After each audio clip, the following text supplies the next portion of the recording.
Welcome back to the channel. In today's video, I'm going to show you guys how to delete a message on the Signal application in 2021 on your iPhones. It's actually really easy and simple to do. So you just want to head over to the Signal application and open that up.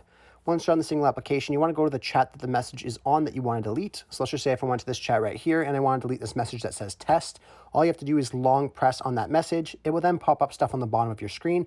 Then all you have to do is simply click on the little trash can icon, and then it's going to ask you if you would like to delete this message just for yourself or for everyone that's involved in the chat. So it's up to you what you want to do there.